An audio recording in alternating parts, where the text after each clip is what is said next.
Hi, everybody. My name is Greg Katz, and welcome to Tuesday's edition of WeAreSC.com's Inside the Trojans Huddle, where we tell it like it is.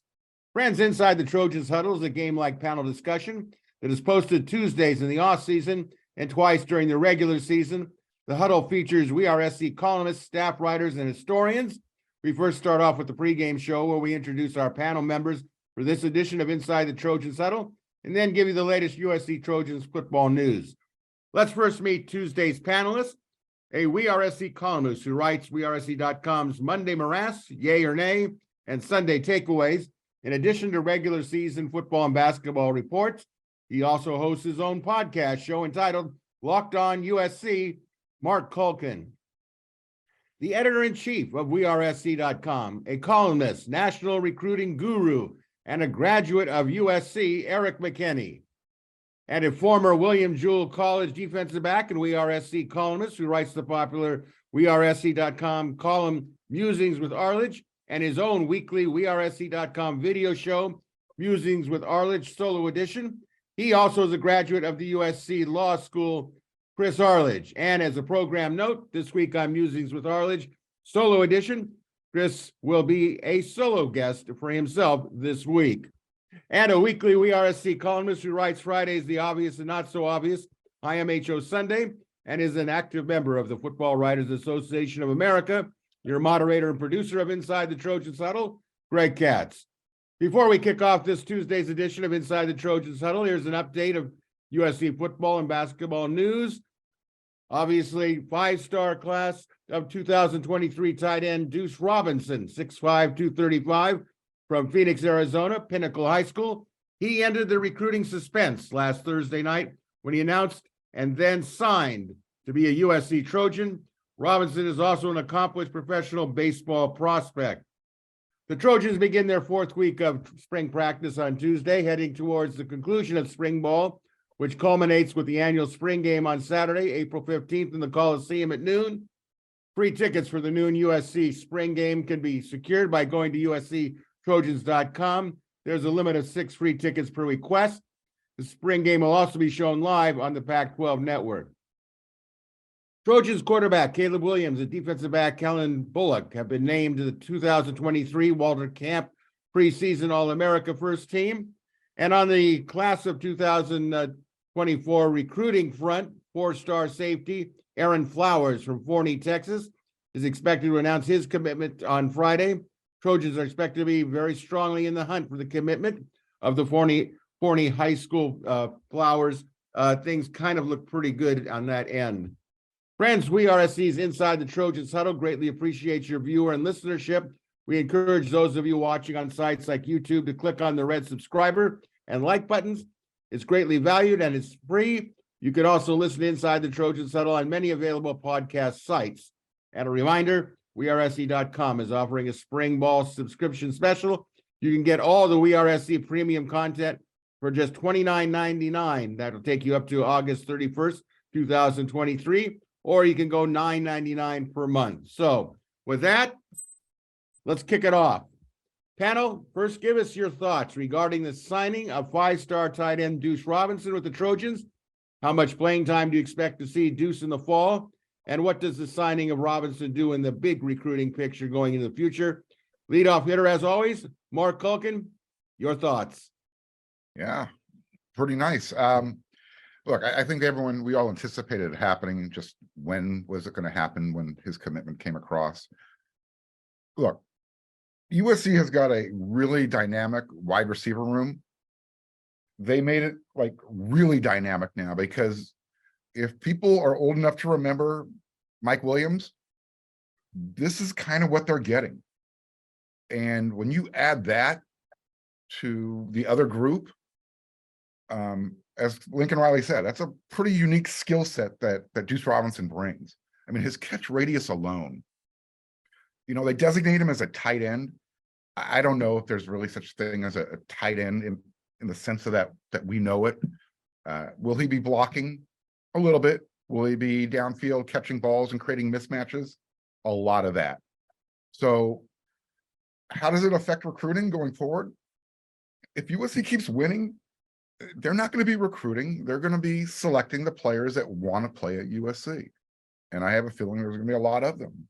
So it was a good day on Thursday, because that was all that happened on Thursday, which was a good thing, but that's all that happened last Thursday.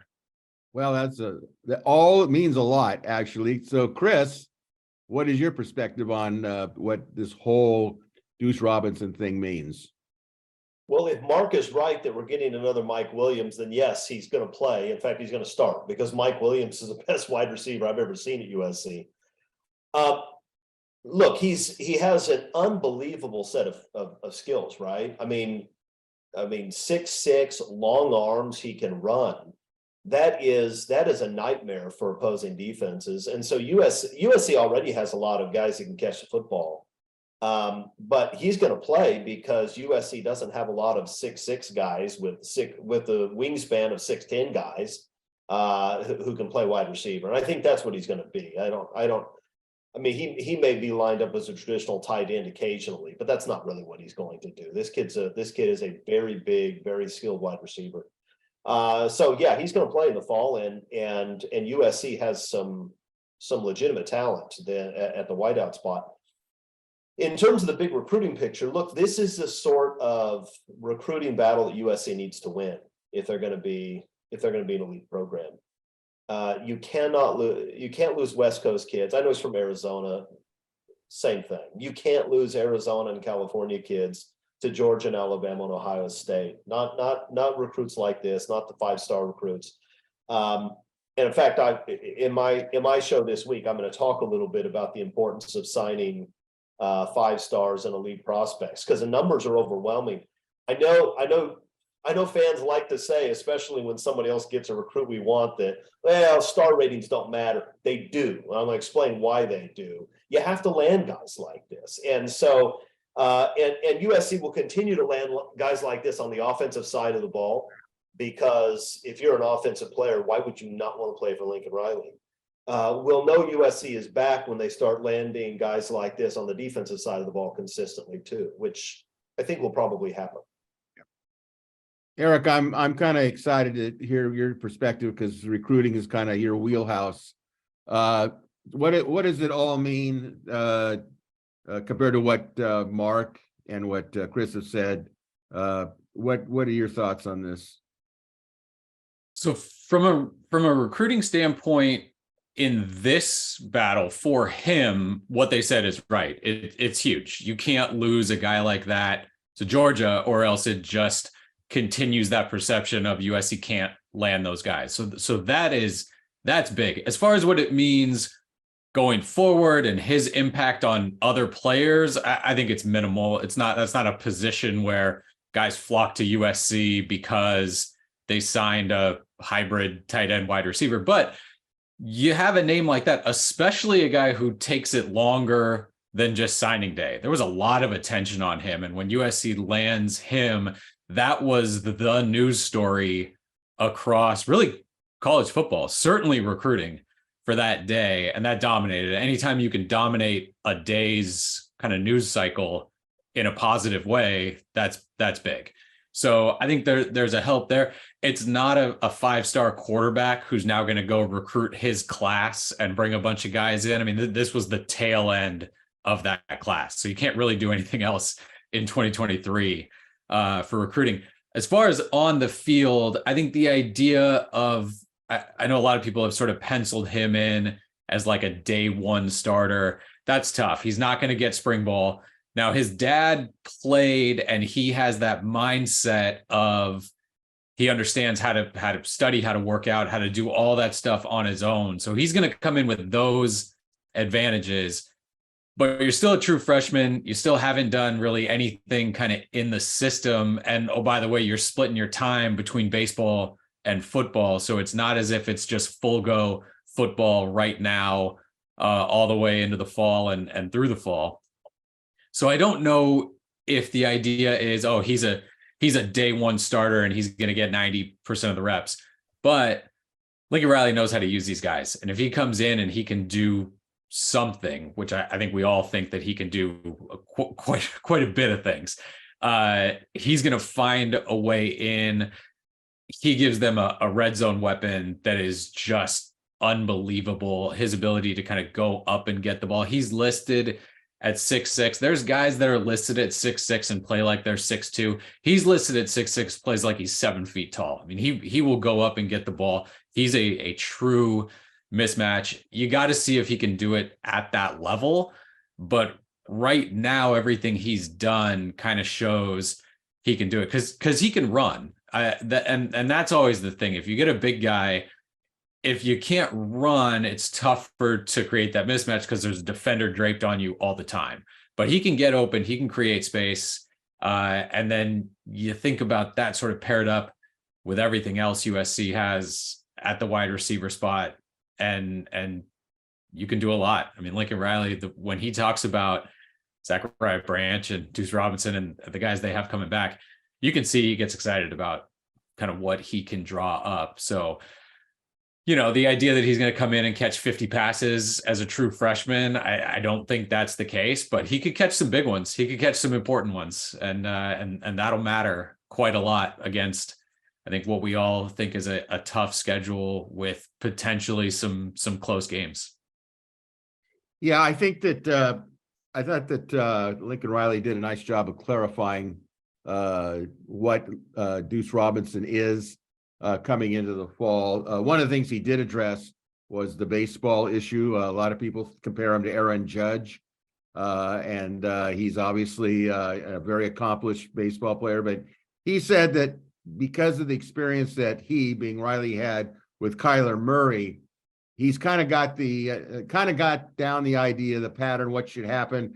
He did say with Murray, there was a few rough edges that he's able to smooth out, but he thinks it can be done. It's not a problem. He understands it. The kid wants to play both sports. He did say in terms of playing that he doesn't see him as an every down type of tight end, that he's going to be all over the place, which who knows, maybe we'll see him in the backfield. We saw Jordan Addison in the backfield on occasion, but this is a great talent. I think that it does have an effect on recruiting because he was such a big name, because he signed so late. There was a lot of attention that, and he's going to USC too. Oh my goodness. So, right now guys are committing for next year's class, and he's somebody that they can, kind of drop his name in there, even though it's an offensive tight end position. And of course, we know the tight end now, what was Lincoln Riley going to do in terms of the tight end? I guess you could say if Deuce is going to be split out wide, that he's no longer considered a tight end. So I don't know if we're considering throwing to a tight end, but he'll be listed as a tight end, I would suspect. So, all right, let's move on. Lincoln Riley says he's experimenting with running back Raylic Brown in the slot. Are you surprised that Brown is playing some in the slot position? But more importantly, do you think there's an underlying message there? So, Mark, what's going on? No, he's experimenting. He's seeing what he can do, lined up out there as a wide receiver. Look, I know where you're going with this. Is the running back room a little bit too crowded and they're trying to make sure they get Raylic the opportunity to have the ball in his hands? Possibly. But if they're using their chess pieces, moving them around the board to see what they can do, it's spring camp. Unfortunately, we don't get to see how it's being done. So getting into the mind of Lincoln Riley, you're probably going to see it during the regular season as well.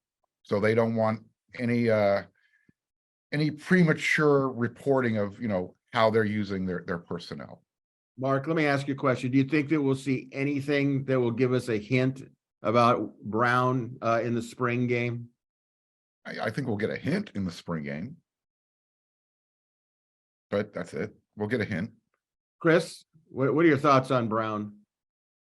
Well, it's not a surprise that they're trying him in the slot. I mean, I think all of us expected when he signed with USC that he would play some there. He's an explosive kid. He's good in space. He can catch the ball. He can run routes. It makes perfect sense. I mean, Reggie Bush was also lined up in the slot occasionally and used a lot in the passing game. So I don't think it's at all a surprise. Is there an underlying message? The underlying message is that that he's an explosive kid who's good in space and can catch the ball. So they're going to move him around and get the ball in his hands.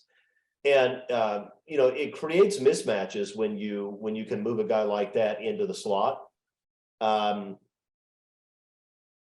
If you have a tight end that can line up out wide, and you have running backs that can line up in the slot, and you can move people around, it makes it difficult for defensive coordinators because they don't really know what the set's going to look like. It's not like the old days where you knew how many tight ends there were going to be. You roughly knew that, okay, they're bringing in a second tight end, so we're going to have 2 tights, 2 running backs.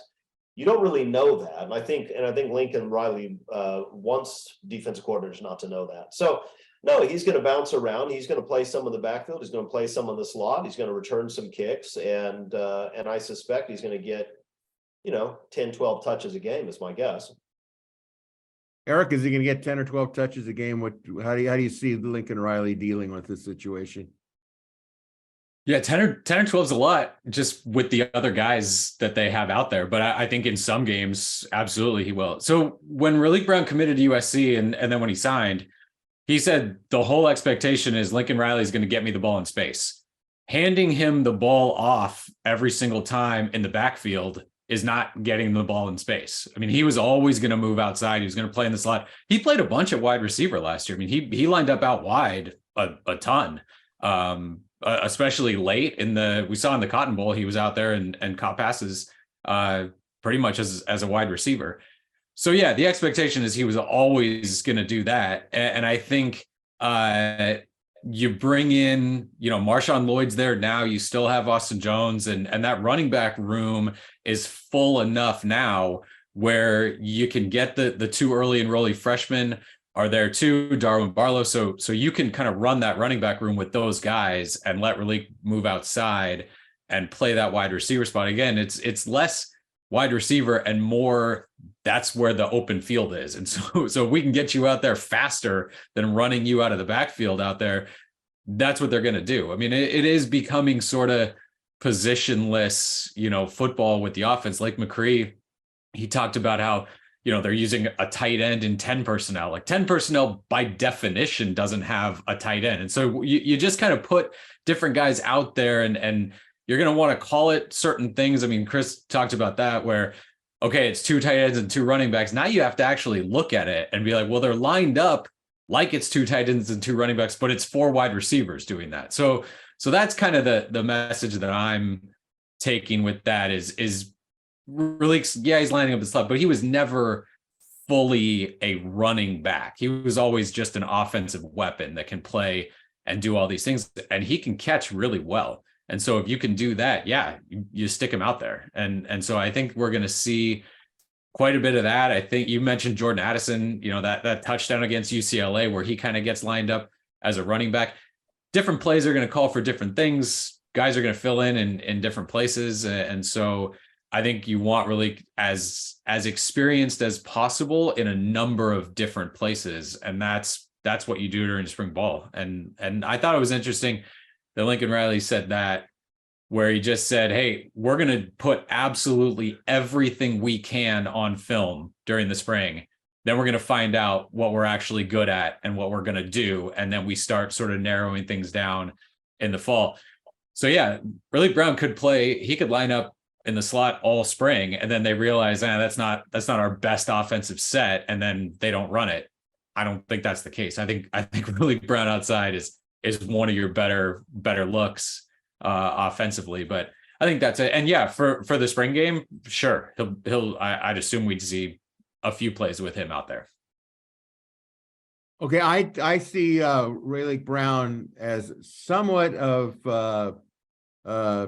I don't want to say he's a victim, but I thought that some of the play calling for him was very, should we say, tight. I wanted to see more fly sweeps that would have got him in some space. I think he's tailor-made for that. I would have liked to have seen some screen passes to him, which would have been in space.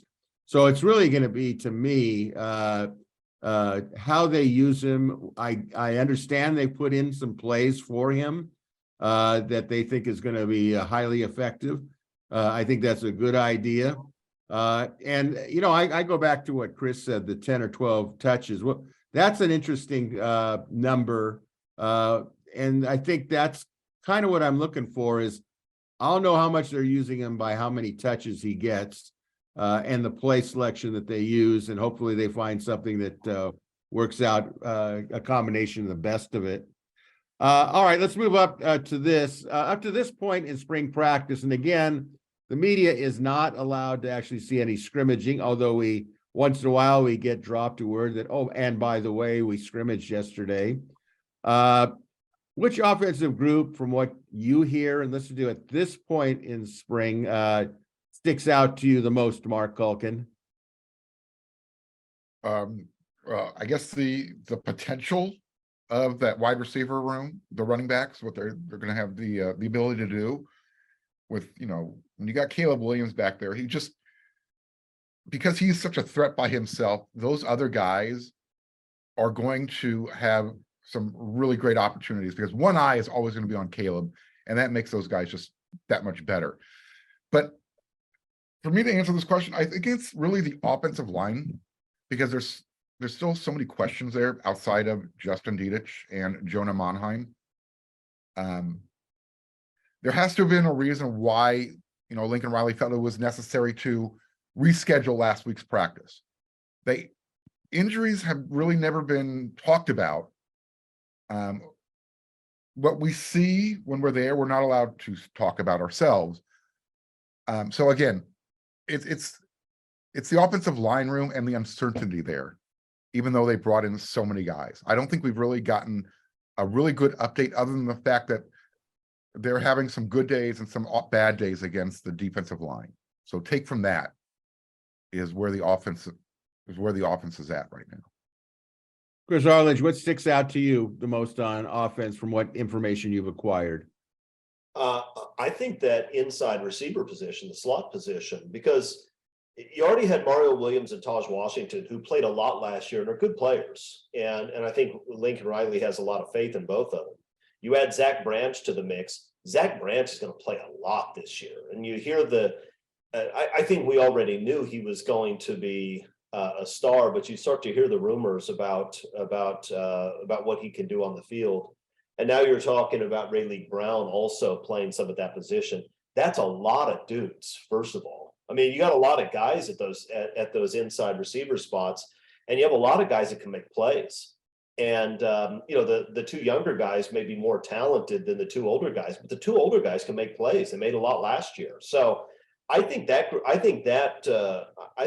part of the offense really stands out to me. There's just a lot of guys who can create mismatches with linebackers or safeties or nickelbacks or whoever you stick out there to cover them. So I think we're going to get some big plays out of that group.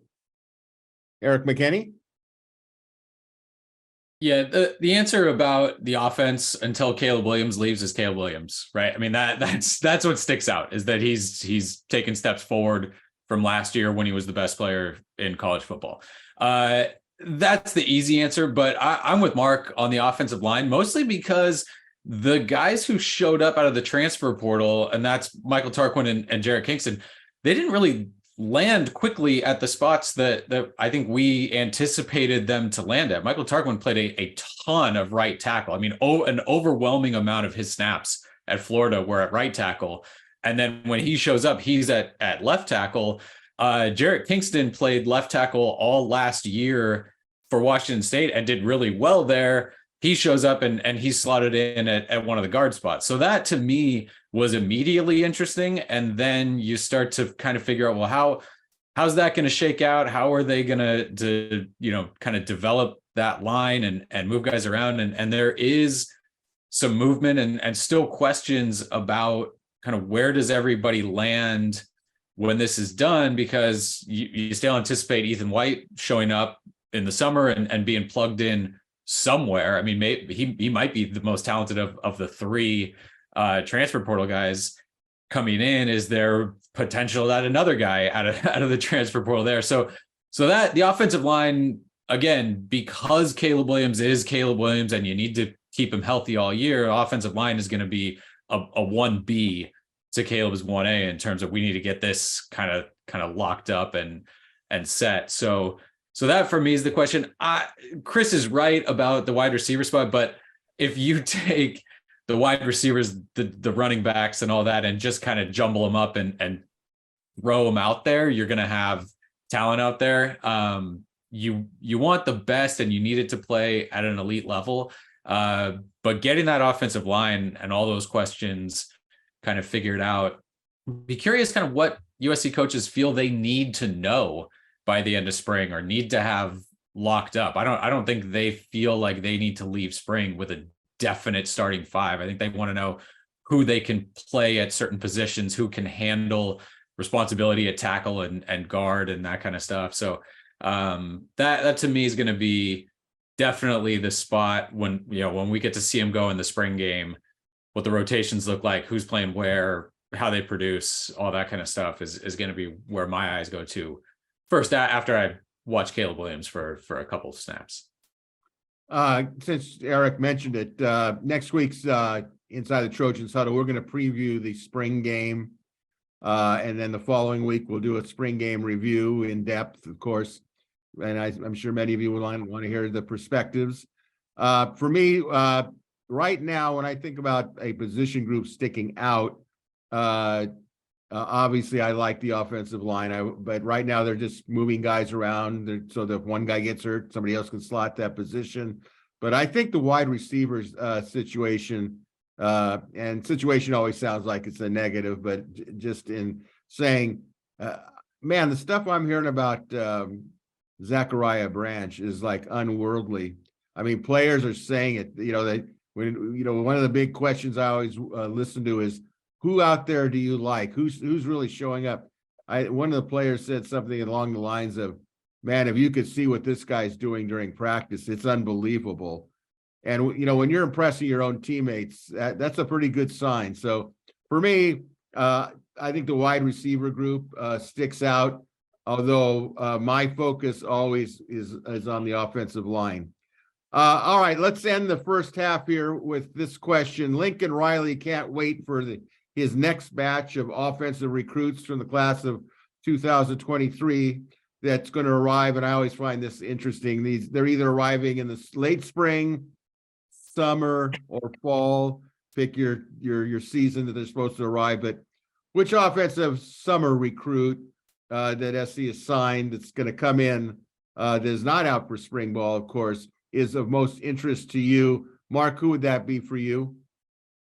Is Deuce Robinson the wrong answer? I mean, since we've been talking about him, there's really only other one player, because I don't think anybody from the offensive line group is going to have any type of impact this year other than at practice, helping out with depth. So Jacoby Lane, let's see, how high he can jump. Throw a jump ball, see what he can do. Really, everybody that USC is going to depend on in 2023 is on the roster, unless somebody shows up from the transfer portal, like another type of Jordan Addison.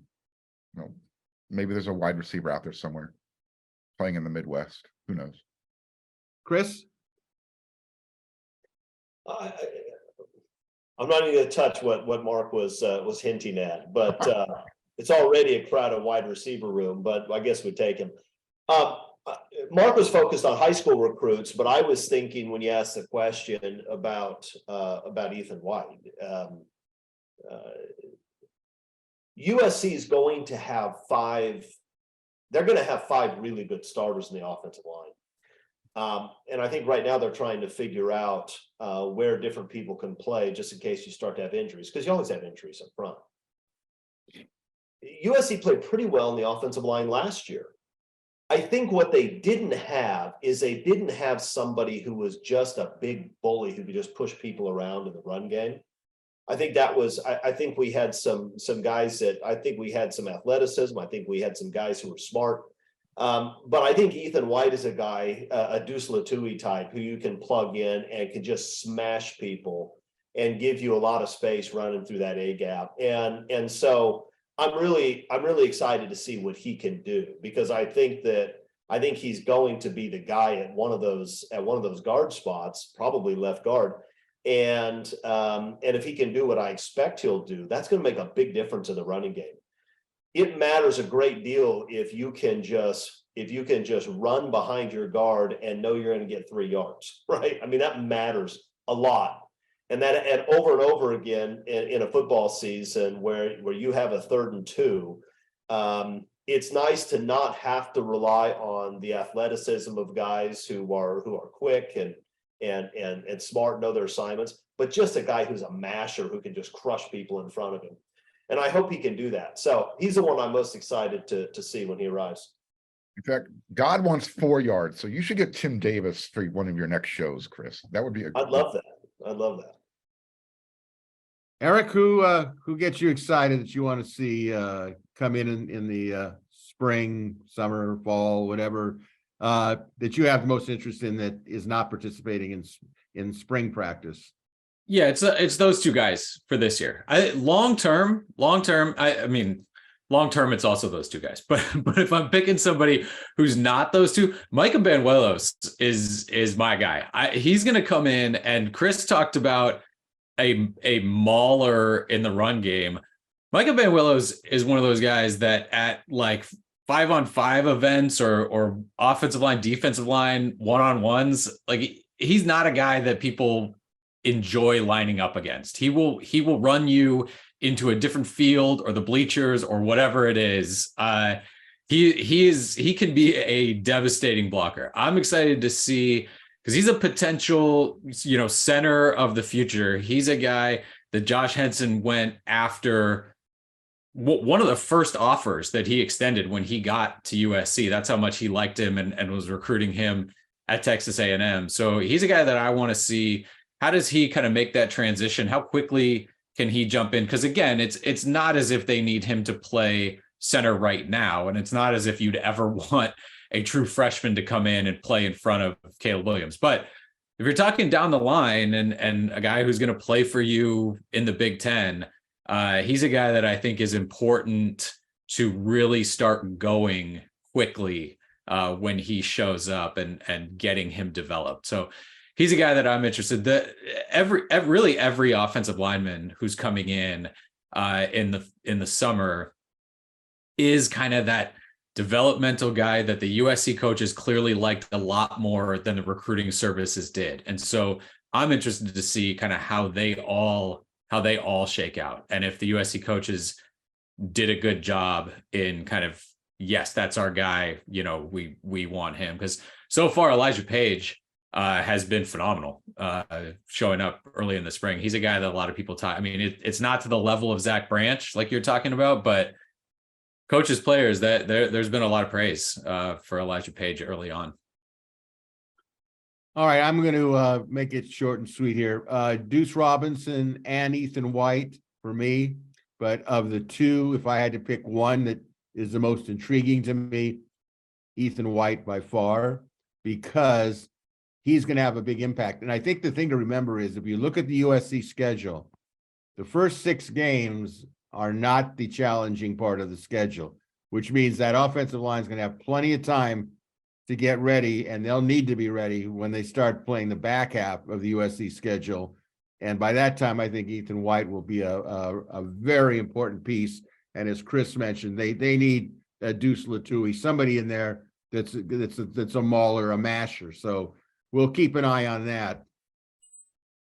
All right, we moved to halftime, and I thought this was an appropriate question, especially after Chris had interviewed Pat Rule with talking about the Pete Carroll era. Hey, by the way, can I jump in? I wish you would. Go ahead. Please go watch the Pat Rule interview. It not because of anything I did. It wasn't interesting, but Pat was interesting, and he was completely forthcoming about everything I asked him about in ways actually that surprised me a little bit. So if you haven't seen the interview, go watch the interview with Pat Rule. You're not going to regret it, I promise. And I underscore what Chris said. Chris did a great job in these interviews, but this one was important because Pat did talk about the NCAA and his feelings about it. And he didn't mince words about Pat Hayden and some of the others that were there that he felt could have handled it better or differently. So yes, I'd say go to YouTube or podcast and listen to it. It'd be well worth your time spent. So here's the question for halftime. What was the greatest era in modern USC football? Was it the John McKay era, 1960 to 1975, the John Robinson era, and I'm referring to the first time that J. Rob was the coach, 1976 to 1982, or was it the Pete Carroll era, 2001 to 2009? We'll ask Erik McKinney about what he thinks is the greatest era of the three. I mean, it's right. It's tough to answer not having actually experienced them. I'm tempted to go with Pete Carroll's era simply because I would assume the competition level across sort of college football was elevated at that point, and winning like that during that era, I think potentially was more difficult. Now, I would think that the more dominating teams, I mean, talk about like the 62 team and some of those teams are just absolute all-timers. That 2008 defense, I think I would put up there with just about any of them. And that's based on personnel, that's based on numbers, that's based on everything there. So when you have that, when you have back-to-back Heisman winners and the offensive explosion, that had everything for me. And the wins were just so dominant. The 34 game winning streak. I mean, that to me kind of pushes things over the edge to that. But again, not having experienced the other two, I don't have that same kind of personal connection with those. But I think it gets tougher to win like that the more you get towards now, because there's so much more kind of spread across the country and more good teams than possibly there were back then. Mark, how do you see it? Which one's the best era in your opinion? Yeah, when you just start lining up the coaching accolades against each other, all three of them have some really impressive resumes. When you think about how John McKay could have had at least two more Heisman winners on his resume, but West Coast voters, I think, canceled him out. You had Chuck Muncie up there at Cal. Erik nailed it with Pete Carroll. I mean, 34 game winning streak. You had 63 straight games of 20 points or more scored by the offense. Just the domination of owning the polls, the narrative in the media. And, not to take anything away from Coach Robinson. I mean, his personnel stocked the NFL for a long time. When you look at his rosters, the question came down to, was it his recruiting or was it McKay's? Doesn't matter. He gets credit for it.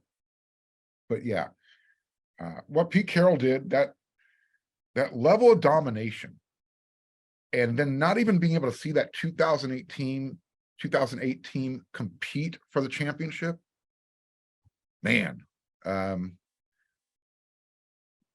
was a really dominant time. It's hard.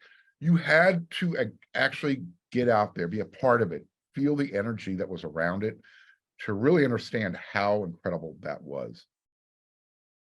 Chris? Yeah, so I think we can cut out the John Robinson era, not because he didn't have great teams, but I think that the program was stronger when Robinson took over than when he left 6 or 7 years later. And so I think just for that reason, I would cut his era out. McKay and Carroll both took over programs that were in trouble, and built them into powerhouses. McKay gets the nod in terms of longevity. You're talking about 16 years rather than 9. That matters. He won 4 titles to Pete's 2, although Although, look, let's be honest, one of McKay's titles was because Oklahoma was on probation. They won the one poll, he won the other. That Oklahoma team was better than the 1974 USC team. USC lost a game and tied a game. OU absolutely steamrolled everybody they played that year. So I think the national titles are fairly close, especially in light of the differences in the tenure. I think Pete gets a nod for me for one major reason. The absolute consistency of that 7-year stretch. 7 straight years in the top 4. McKay had 6. He had 6 top 4 finishes in his tenure. Pete did 7 in a row. He had 5 out of 6 years in the top 2. Erik mentioned the long streak. Pete also had the streak where he didn't lose by more than a single score for 7 years. That level of consistent dominance is something that even John McKay didn't achieve. And very few coaches have. Nick Saban has. Nick Saban also had 5 out of 6 finishing in the top 2. And Saban had more national titles. Although, let's be honest, if USC would have gotten the love from the pollsters that Nick Saban always gets, Pete would have had some more titles too, because that 2008 team was the one that really stands out for me. That 2008 team would have beaten the tar out of Florida or Oklahoma. It was a freaking joke that USC wasn't in the game. So I'm going to give it to Pete because his 7-year run was better than any 7-year run of McKay's, I think, but it's awfully close. He also went 14-2 versus UCLA and Notre Dame combined. So major hat. That's a good point. It's an excellent point, Mark. Well, I lived through all 3, so I probably have a little bit of a different perspective, but that doesn't mean I don't come to the same conclusion. McKay, had he not left USC when he did, in talking with our staff analyst, Kevin Bruce, he always told me that the team that he was on, that he captained in 75, which was undefeated until McKay decided he was going to the Tampa Bay expansion team. He said, we were good enough to win the national title, but the whole thing fell apart when McKay made that announcement, and they went up to Cal and they took a loss there, and then they really struggled for the most part. I think the McKay era, I think, and I've said this before, McKay, to me, when I look at these 3 coaches, McKay was royalty. He was the epitome of a football coach. It wasn't about, he was highly entertaining when he wanted to be, very glib, obviously tons of quotes that are still said today. And I think that the fact that he went on for 15 years obviously gave him more opportunity to have some downer years. And he did in 1970 and 71. They went, I think it was 6-4 was their record. And obviously then 72 came and knocked it out of the park with the national championship. But I really, honestly, when I look at the electricity at games, under McKay and Robinson, people would show up for the big games, Notre Dame, UCLA, and then, if it was the Rose Bowl.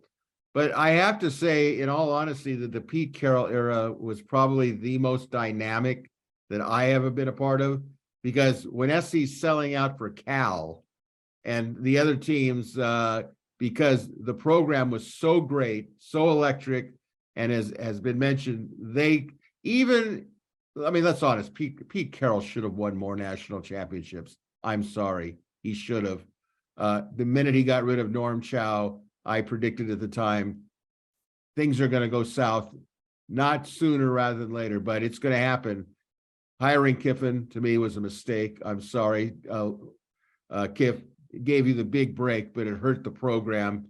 But that being said, SC fans, myself included, probably got a little bit spoiled when we said to ourselves, oh, we only won the conference this year. We're not going to the national title game. And I think that gets lost in success. How many conference titles Carroll won in a row, and he deserves all the credit. So I'm going to end the discussion by saying I think the Pete Carroll era was the greatest era in USC modern football history. So with that, let's go to the second half kickoff. Panel, up to this point of spring practice, which defensive position group from the information gathered today sticks out the most to you? So Chris, what group sticks out to the most at this point from what you know? Defensive line. We're hearing good things, which is nice because I think everybody realizes that this season hinges on that defensive line. If those guys are good, it's going to be very difficult to beat USC next year. I mean, the offense is going to be so good. There's so much talent. There's depth on the offensive line. You have the best player in the country. And when everybody else isn't playing well, he may still pull a rabbit out of his hat because he's Superman. So the offense is going to be fantastic. It sounds like Lincoln Riley is pleased with the secondary play. If the defensive line is good, USC is going to be very difficult to beat. And so that's the most important thing that we need to look at. And we can't watch the guys practice, but we're actually hearing rumors that these guys can play a little bit, that the new guys can play, that the old guys have started to develop. So that's what I'm most interested in because that means everything for this coming season. Erik, what sticks out to you? The defensive line, but because Chris talked about that, I'm gonna talk about the secondary. I think it's been interesting how many times Lincoln Riley has talked about that they look the way they're supposed to look at USC now, and he said that about seems like every position on the roster, but he specifically talked about, and he was kind of in the middle of a comment to a question and just sort of said the secondary was too skinny last year. Like all the guys across the board, too skinny. So the fact that he's seeing that, like they put on weight, they are still, they're still running, but they're more physical. Jacoby Covington is a name that has come up a bunch this offseason and really kind of started coming on at the end of last year. A lot of people are talking about kind of Christian Roland Wallace being that Mekhi Blackman replacement. They may have already had it in Jacoby Covington. I mean, he came over last offseason. He might be the transfer that kind of steps into that spot. I think hopes are high for Roland Wallace to be a big impactful player. When you talk about those two plus Sierra Wright, again, getting a lot of praise from Riley this offseason, Damani Jackson in that same boat. You're talking about 4 cornerbacks now who are potential starters. Zion Branch is healthy and playing. The coaches have loved Bryson Shaw from the time he got here. Kalen Bullock trying to kind of improve. So you start listing names. Max Williams, didn't get to him. Lincoln Riley this past weekend heaped a ton of praise on Jalen Smith and Latrell McCutcheon at nickel. You're talking about, you're getting towards 8, 9, 10 names in that secondary, where last year can we get 5 out there? Can we get 5 out there to make a play at any point? So if that group has really stepped up in the spring, and I know spring is time for coaches to kind of mix in some coach speak and pump it up a little bit, but Lincoln Riley doesn't seem to always go out of his way just to offer flat praise. So I think that to me is a spot that is important, because Chris is right. If the defensive line plays A+ football, you're going to win more games than maybe any other position group playing A+ football. But you got to tackle some guys in the secondary, because the defensive line isn't going to stop everybody. So you got to tackle some guys, you got to knock some balls down, you got to make plays in the secondary. If this group is starting to do that, that's a big help, because if the offense gets you a 14-point lead, you can't just let teams march up and down the field throwing the ball against you the way we saw in a few games last year. Okay, Mark, what sticks out to you? Yeah, it's the defensive line. It's when you all of a sudden now you're hearing Corey Foreman is playing like everyone anticipated him playing coming out of high school. if it was as simple as just moving him over to Sean Nua's room, putting his hand in the dirt and letting him do what he does best. You've got Kion Bars, who is, apparently having a really good spring camp. You're hearing about players taking the offensive lineman and rubbing their helmet and their face in the dirt after the play, because they took it personal last year. And if that's how they're going to react, I'm fine with it. And because of the domino effect that it starts up front, it's going to allow the linebackers to maybe have some momentum coming forward to make a tackle, rather than having the running back having a clean run coming at them, as well as if the defensive line is getting some pressure into the backfield, the secondary's job is going to be a lot easier. They're not going to be in coverage for as long. So as long as I keep hearing good things about the defensive line room, that's good news. Yeah, and I agree with Mark. To me, it's the defensive line. And I'll tell you what, the fact that Lincoln Riley is really emphasizing how pleased he is with the defensive line.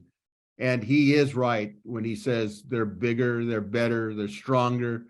It's a really big upgrade. And the only question I have is the depth of the defensive line. But I think the front down three, should we say, is very intriguing because they have a history of having been successful or been big time recruits coming out of high school.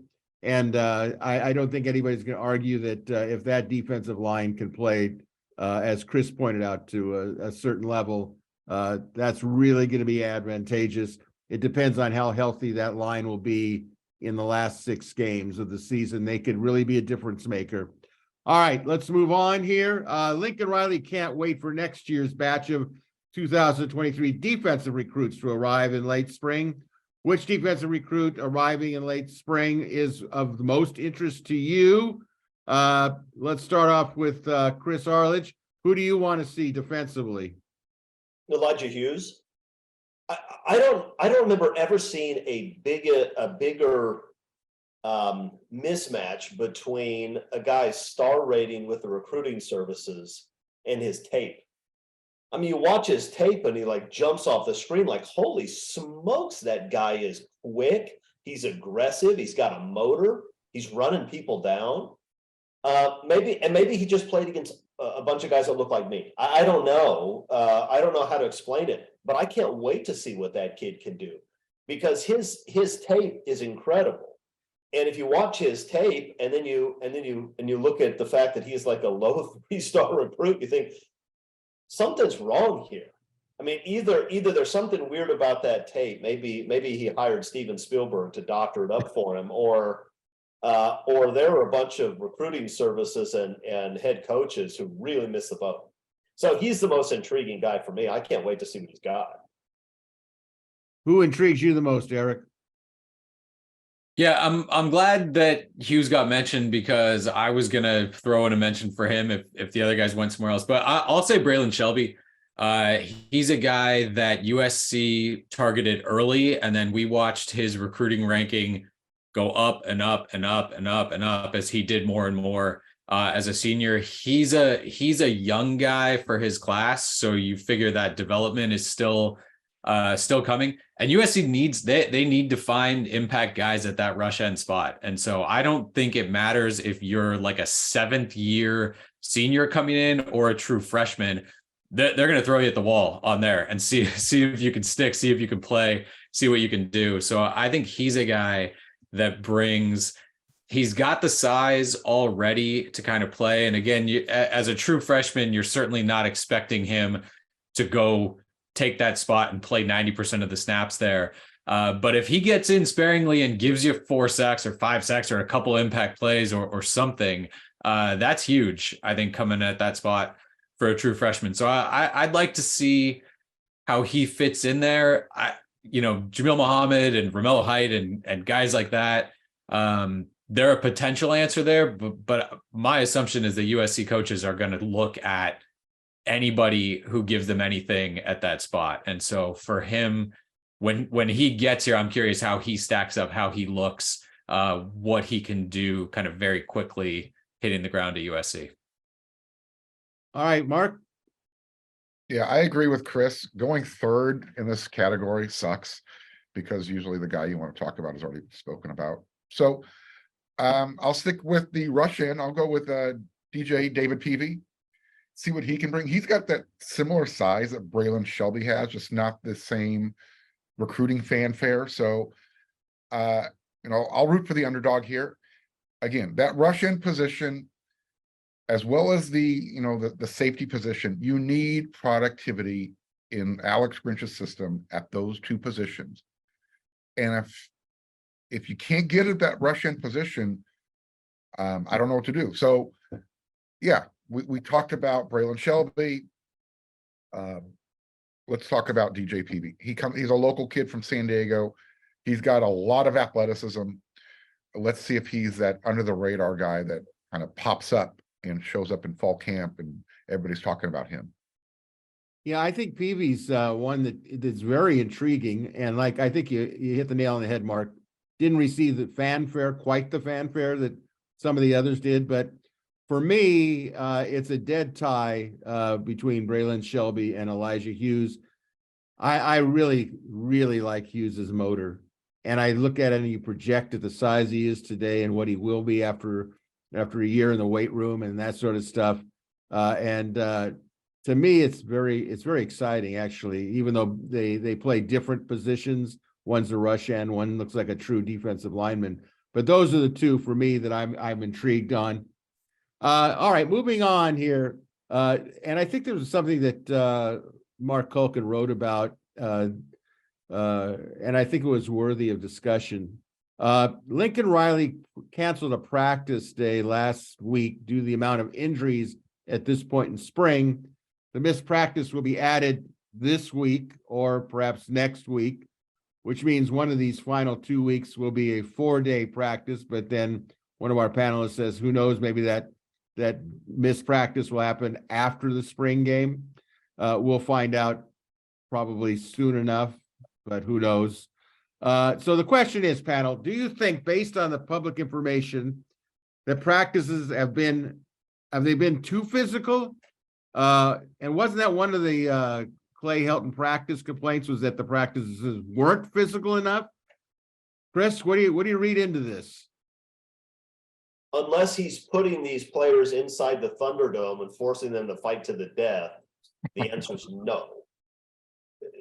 The spring is when you have to be physical. I mean, this is when you can get a guy dinged up and he has many months to recover. It's hard to go all out taking people to the ground on the Wednesday before the Notre Dame game. And look, have there been injuries? Sure, there are guys that are banged up. But we haven't been hearing about serious injuries. We haven't been hearing about season-ending injuries to guys. So I think even the injury side is overblown. You cannot be an elite football team if you're not physical. And you can't be a physical football team unless you practice hard and physically. And when you do that, people will get hurt. So no, I don't even have to watch the practices to know that they're not too physical. They have to be physical. And I would be concerned if we weren't having injuries.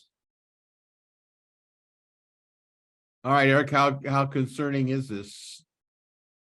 Yeah, it's not. I mean, it's the spring. So you get guys who are missing it because of kind of off-season surgery, right? Like the recovery process for them, if they can't go full contact, that guy's out. You have guys who went in the transfer portal, and you have guys that aren't here yet. So your numbers for spring are down anyway. And if that happens at a position, I mean, you're looking at a tight end spot that lost Ethan Ray off last year's roster, doesn't have Jude Wolfe this spring. Malcolm Epps goes in the transfer portal. You're waiting on Kate Eldridge to get here in the summer.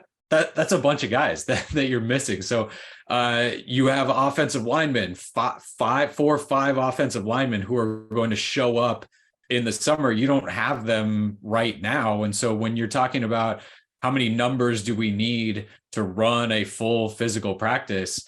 Yeah, I think it's good that he decided, look, let's not sleepwalk through a practice and not and just kind of put guys out and not hit. Let's move it, and we'll do it some other time when we have enough players there. So no, I think it's a byproduct of this being spring, the roster not being what the roster is going to be in the fall.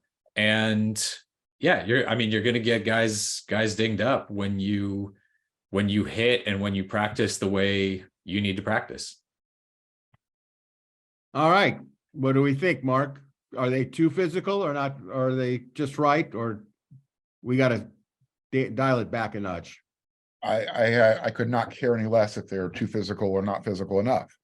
My point when I was talking about this was, and I was using Lincoln Riley's example of how he had to learn how to use Kyler Murray as a two-sport star as far as recovery is concerned. So keeping it in that context, if the body needs time to recover between sports, I have to imagine the same context applies during spring camp, especially when they had 3 practices, took 11 days off, and then they came back, and after 3 practices, they needed another day off. So I'm not pointing fingers. I'm just pointing out, factually what's been taking place and wondering, if the roster is deeper and it's more sturdier, are we really postponing a practice because the tight end numbers were low? Again, we're not allowed to talk about who we see that's maybe not able to practice. Was it, is it the rush end group? Is it the offensive line group? We don't know because we're not allowed to talk about it. So it was just, something to think about, talk about. No one's in trouble, I hope. I'm looking forward to Mark breaking down the pillow fight spring game that he's trying to push for. Are they going to have enough pillows? I'm concerned about that. Kulkin complained every week that Clay Helton practiced too hard. That's just who he is. He hates hard practice. That was me. Okay, well, all right. Since you brought up the subject, But no, actually, Chris, you raised a point. If Clay Helton had pulled this page out of his playbook, all hell breaks loose. But Lincoln Riley has, he's earned the benefit of the doubt. Well, no. Clay Helton wouldn't get in trouble for postponing a practice because guys are getting too beat up in his physical practices. Clay Helton just skipped practices because he figured we're already as good as we need to be, and then he'd go out and win 7 games. That was the problem. Too many players telling him that they were too injured to participate. It was more, no defense of Clay Helton in this whatsoever. all right. Well, first of all, I think Mark is unfairly being attacked, that he complains all the time. He does not complain all the time. I want to make that clear. Just most. No, I mean, he's got to sleep sometime. Yeah, right? he does. He needs to, you talk about players recuperating and going, Mark needs that little timeout to recuperate like the players do. And I fully support that. I thought one of the great, I can't even believe it. Sometimes we're even discussing Clay Helton when it comes to practicing hard because, sorry, they just didn't practice physical. I know, having watched McKay's spring practices, physical, Robinson, physical, Carroll, physical. But I thought I have to just bring this up. One of the great all-time Clay Helton remarks was when he was talking about his running backs and not carrying the ball a lot. He said, we have to save them because we don't want them to have a lot of tread on the tires for their NFL career. So basically, he's saving his own players for their benefit, so they'll still have enough in the tank when they go to the NFL. That one just kind of blew my mind, to be quite honest with you. Well, Clay was known for developing NFL talent, so Yes, he was. Now we know how he went about it. Well, you know what? I think in practice, I'm sure he explained it well in his coaches' clinics when he talked in front of coaches. Probably sold them on it.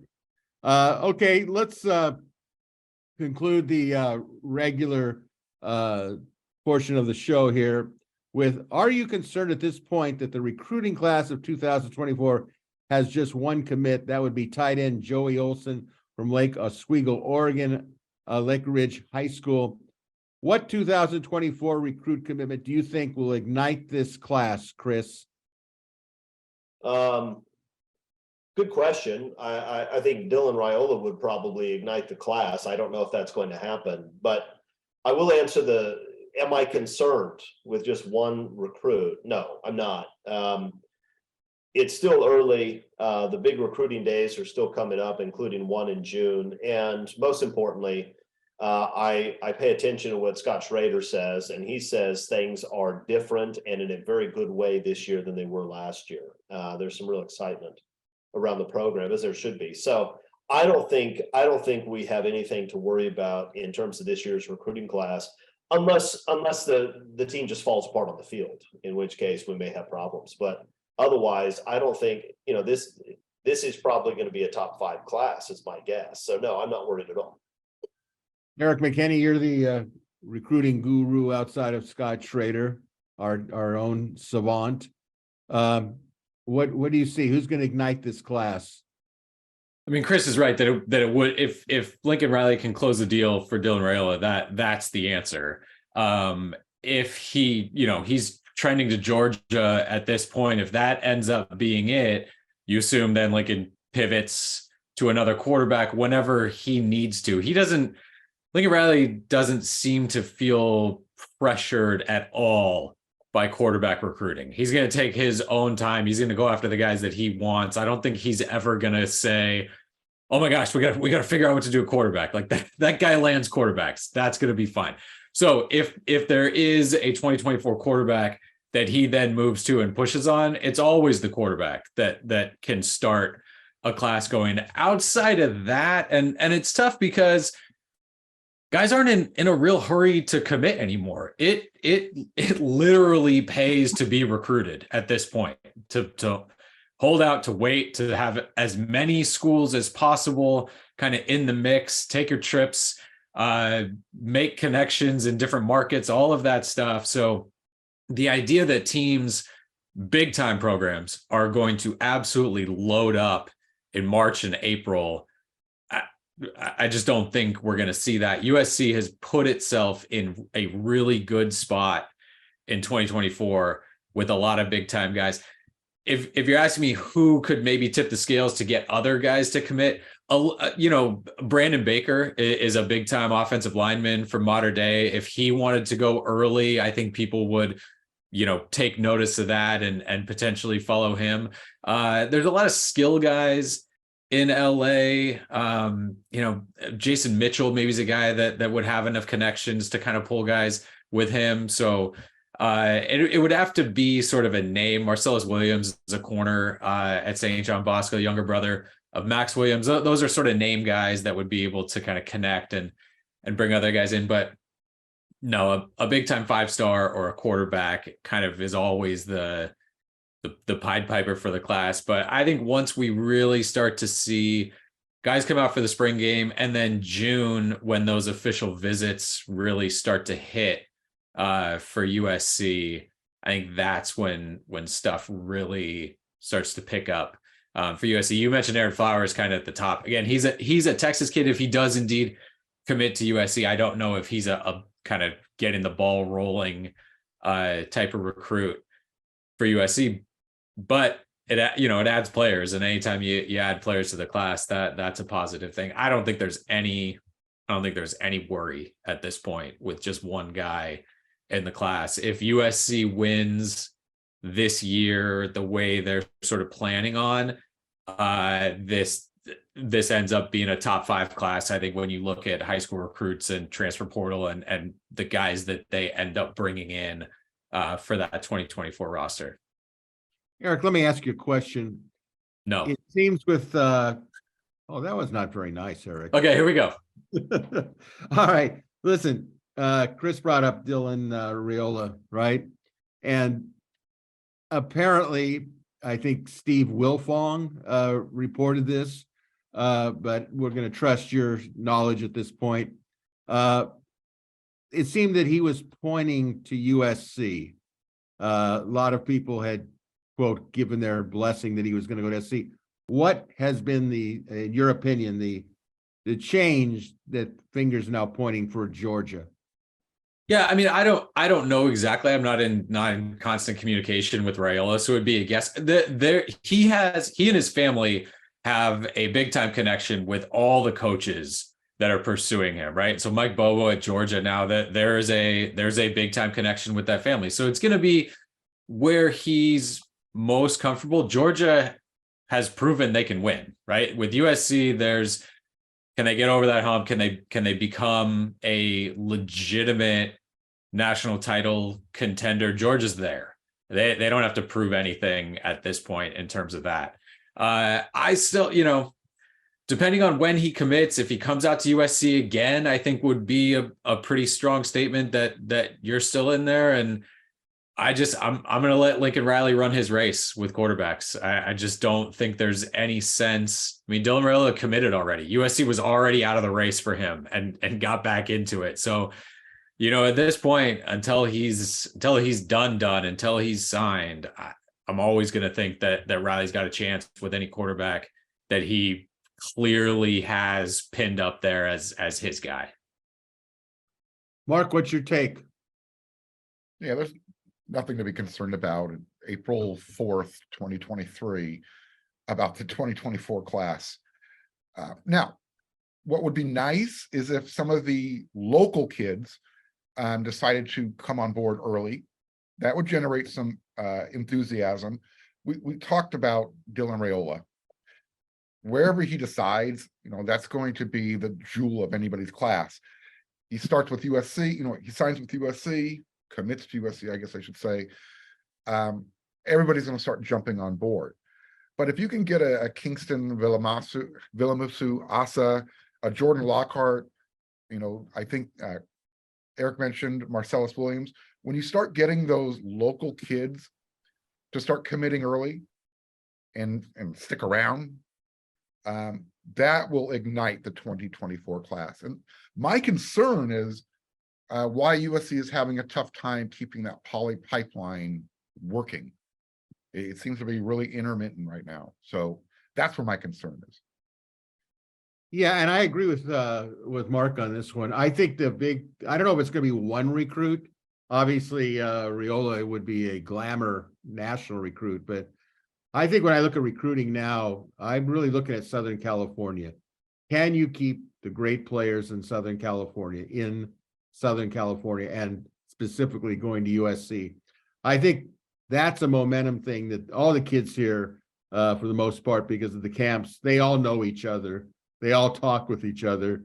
And as far as concern about the poly connection, Scott Schrader, that is, did write something about the problem with Dylan Williams, the linebacker from Long Beach Poly. Was it, quote, I think the one word quote in quotations was, he didn't jive with the Trojans defensive coordinator, which tells me a little something there about not necessarily the accuracy of the Trojans defensive coordinator and his personality and recruiting skills, but the overall feeling there.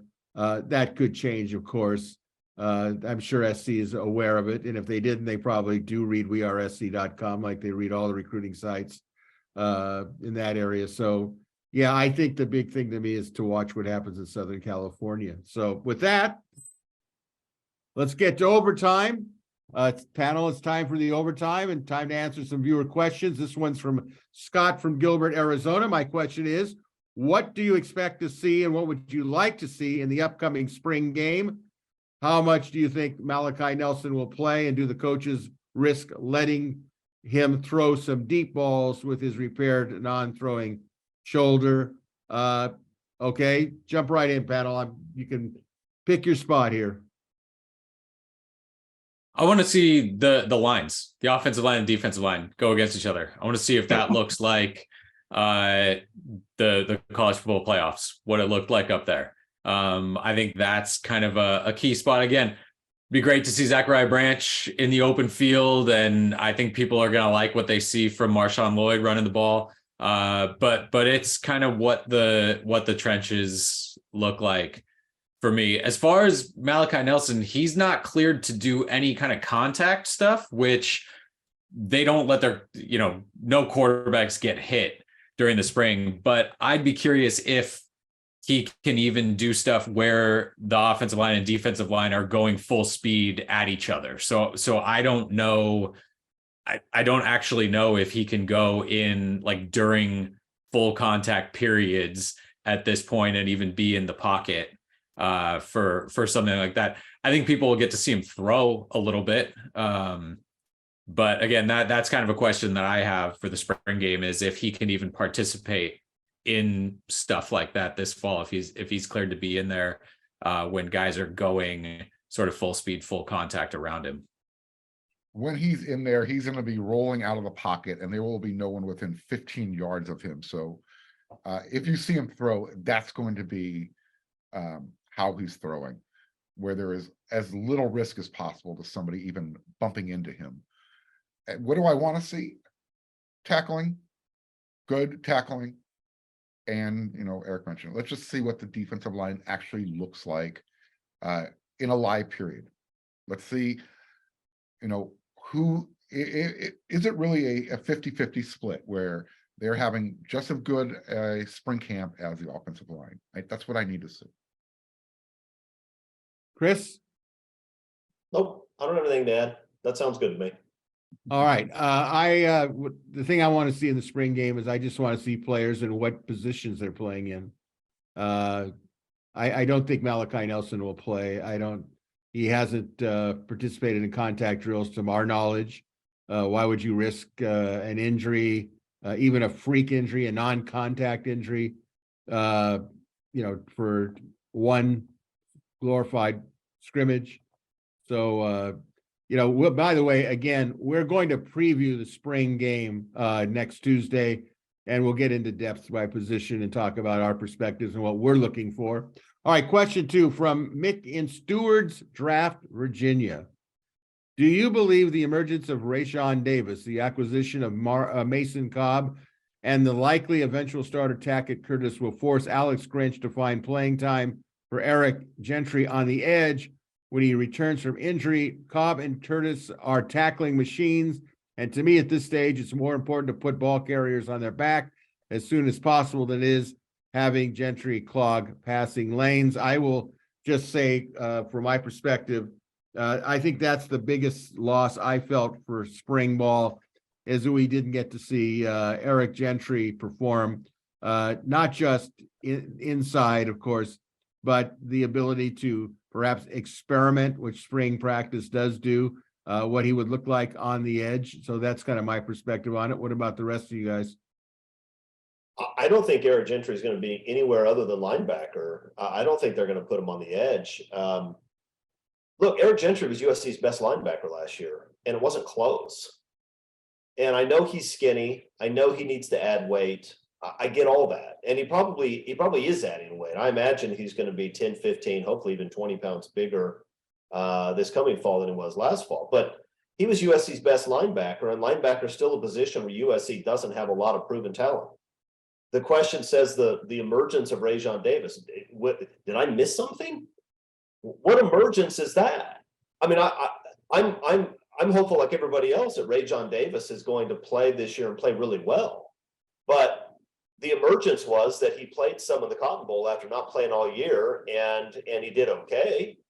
He didn't exactly dominate that Tulane offense. I mean, Tulane ran up and down the field at will against everybody on that defense. So I don't know what that means. Mason Cobb's going to be a starter and probably a good one. Tackett Curtis is eventually going to be a starter and a good one, but he's a true freshman who played a lot of safety in high school. Eric Gentry is going to play linebacker, and he's a good one. Let's stop trying to move him somewhere else where I'm not sure he's going to fit when we absolutely need him at the position he was playing last year. If you list all those guys, Rayshawn Davis, Mason Cobb, Tackett Curtis, Shane Lee, Eric Gentry, I'm probably going to tell you that Eric Gentry is the best linebacker right now and at the start of fall camp, probably 6 games in and maybe at the end of the year. I mean, I think he's the best guy. He makes plays. He's not a guy that got ran over by running backs all year. I mean, he can tackle, he makes plays when he's in there. I think that those other guys allow you to not have to play him 95% of the snaps and kind of go through that thing. You can move guys in and out and move guys on the bench and play them in situational stuff. But yeah, the idea, I think there's a lot of sort of Madden-esque ideas where, oh, this guy has like 98 speed, so we can play him at any of these 6 different positions and do that. I mean, the rush end is a defensive end. Eric Gentry is not a defensive end. If he lines up there consistently, they're going to roll 2 offensive linemen at him and just push him out of the way. He makes plays when he's in the middle of the field. So I think he's in that mix. But again, the idea that a true freshman or Rajon Davis is going to absolutely leap him at this point, I think is guessing quite a bit. He's proven now in 2 years at this level that he can play and play really well. So yeah, I'm excited about the depth there. But just having, you mentioned 4 guys. If you want to rely the whole season, I think it's 4: Davis, Cobb, Curtis, and Lee. If you think you can get through the entire season with only those 4 guys at linebacker, I don't know if you can do that. So I think you need to play Gentry there and expect a lot out of him. All right. Let's move on to question number 3. This is from Artie in Brookfield, Wisconsin. I've been to the Rose Bowl when the Badgers have come to Pasadena, but where does the panel suggest I consider staying when the game is played at the Coliseum? Downtown, the beach, Orange County? My recommendation for you is don't stay in downtown. I would find a place at the beach and make sure you have a car that has a good GPS system. Otherwise, you're going to get massively confused driving the freeways to try to get where you're going. I would just not come, and I would tell all the other Wisconsin fans not to come. I think that's the best way to do it. Yeah, that makes sense. Or go ahead and come out here, stay in Laguna Beach, and then just watch the game on television. That's fine. It's a nice place. You can stay in San Diego and watch all the other Pac-12 games that are being broadcast down there. Southern California is really big. You can find a lot of hotels the further south you go and the further inland you go. So Indio or El Centro is what you're suggesting? And they've got gambling facilities out there. Yeah.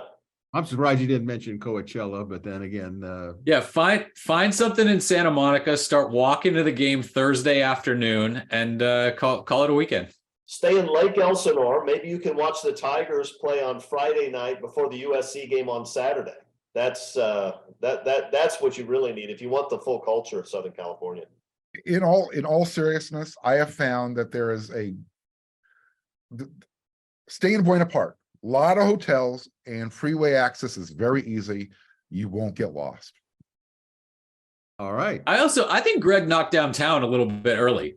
Stay at the JW there downtown. You're right by LA Live. You can do the not Staples Center crypto arena. It's different. Downtown LA is different than it was 10 years ago. If you put it in that perspective, I would say, having done it, go to the Grammy Awards Hall of Fame. It's a museum. It's wonderful. It's about three stories there, and it's really enjoyable if you're a rock and roll fan. I would tell you that. Seriously, stay in Laguna Beach. Stay in Laguna Beach. You're going to have a drive up to the Coliseum on the Saturday, but so what? And if I'm from Wisconsin, I think that's probably the place I need to hang out. Well, sell your tickets to a USC fan. Stay out there at the beach. Or try to find it on. It'll be televised, right? At that point, you can actually watch a USC game on TV, pretty much wherever you are. You don't have to hunt for Pac-12 network, so should be good. Will there even be a Pac-12 network when this happens? Pac-10 network. Or 9. I mean, how else are people going to watch that San Diego State SMU game, Greg? Do they still want San Diego State? I mean, was that a letdown? did they fail their test to be? San Diego State may have outplayed the Pac-12. They may look at Greg, go higher than that. Greg, that's for you. Right there. No, I think that the Pac-12 will admit San Diego State. It's got an identity that isn't going to go away, which is basketball. I think the football will be better. I don't think it's going to be an incursion on SC or UCLA recruiting wise, but I think they have an identity sport. It's like Long Beach State during the Jerry Tarkanian era basketball. They found their niche, and I think I don't know how the Pac-12 can blow this if they're going to expand. That's just my opinion. Let's get to some final couple of questions here. This is from Jim in Azusa, California, and this is in no way to try to embarrass any of us, but the way USC academic entrance requirements are today, do you think you would have gotten into USC out of high school? Mike, first, I will be the first to say, no, I would have not gotten into SC under the current situation. I mean, the way academics are right now, I don't know if I would have gotten into anything. It is tough. I think I would have. I don't know. We're talking academically, not athletic scholarships. Well, How strong? I'm pretty sure there was never a time when I was at risk of taking an athletic scholarship from someone else at USC. Strong no box. Okay. All right. So none of us were going to get into USC under the current. I said I would, Greg. What happened? Are you on the admissions committee? You just cut me out? What is this all about? I didn't like your personal statement. That's probably true. It didn't rise to the level of an entrance. Okay. But thank you. Like they say, thank you. We know you'll be successful wherever you go. And look, It was an honor just to be nominated. not only that, look at the success you had when you went to, was it in Missouri? Is that where that? It wasn't Missouri. Don't act like you don't know. Come on. Well, I'm trying to get you involved here, Yeah. All right, here is the final question, and this will be an interesting the way to put it. I know how I'm going to put it. This is from JCW USC Palm Desert. Read recently that Deuce Robinson was the #1 rated tight end H, and Walker Lyons was the #1 tight end Y. What is the difference between the two designations in the offensive scheme, and are the associated skill sets, what are they with each? I will give my definition of it, and you're certainly welcome to dispute it. Typically, the H-back tight end often excels more in the blocking game. The wide receiver is the letter name assigned to the receiving tight end in today's game. That's how I defined it. You're welcome to change your opinion on how that definition is. I think that's right. I mean, the H-back is usually off the line of scrimmage, sort of a hybrid tight end fullback position. Whereas the Y is almost always lined up on the line of scrimmage, and as a result has a bigger, I wouldn't say a bigger role in the running game. It's just that the Y is sort of a hybrid between a receiver and a tackle. And the H is sort of a hybrid between a fullback and a slot receiver. That's how I describe it. But a lot of times the same guy will be able to do both. And I think they're both more wide receivers than tight ends anyway. Okay. All right. Now I'm going to end this with this question. This is off the cuff, unplanned. Who is the best H-back that SC's had in your lifetime?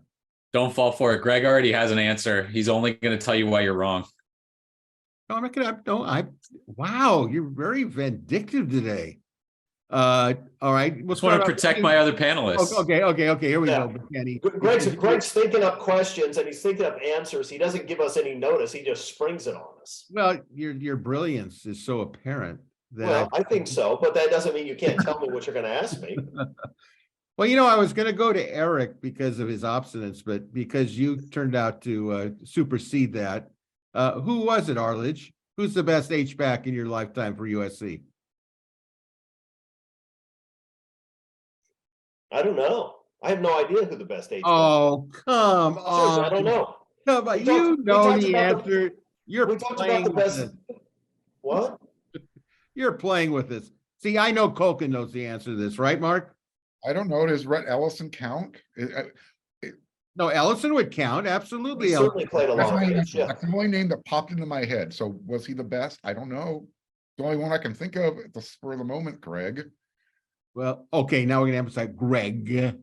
Okay, Eric, do you have an H-back that you would like to nominate as the best in your lifetime? I mean, I talked about like positions, right? So if I feel like I want to call Stanley Havili an H-back because he caught passes and ran routes and did that kind of stuff, I can do that. I know He's not an H-back. I know he's a fullback, like technically in the annals of USC history, but I'm sure he lined up over behind a offensive tackle at some point in his career.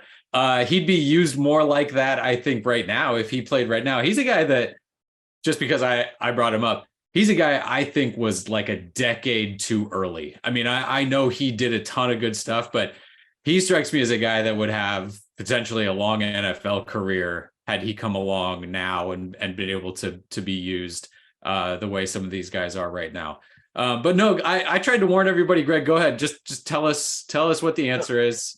Take the stage. Probably a guy from the 1940s, right? No. See, now you always have to go to the lowbrow. What was this time that O.J. Simpson lined up at the H-back position? No, the H-back position, Vic Rakshani. Vic Rakshani from Edison High School. Who will ever forget Rakshani in motion all the time under John Robinson? He defined the position, and I have not seen anybody who did it any better than Vic Rakshani did. So I'm not going to say it's the correct answer. It's my answer. Sure you are. Yeah. Okay. Well, just And you're biased because it's an Edison guy. well, come on. What do you want me to start saying? EDISON? No one beats Edison. Come on now. I don't want you to say that. I know because your dad. Let's just I know show because your Brad. dad went to Fountain Valley High School, and you Yeah, my still whole have family went. animosity towards the Lightning Bolts. Admit My it. whole family went to Fountain Valley High School. But my dad graduated just before Edison opened. So I don't know that he has that sort of animosity. But I think the show's falling apart now, Greg. I mean, at this point, most everybody that bothered to watch us in the first place has turned it off. We should just shut this down. And you know that, and I think that's a great point. Probably your best of the broadcast. So that will do it for Tuesday's edition of Inside the Trojans Huddle. Reminder: next week we're going to preview the spring game. So until next Tuesday, a big thank you to our great panelists, Marc Kulkin, Erik McKinney, and Chris Arledge, and a special thank you to you for watching or listening to Inside the Trojans Huddle. Have a great week. This is your moderator, Greg Katz, saying, "Fight on, everybody."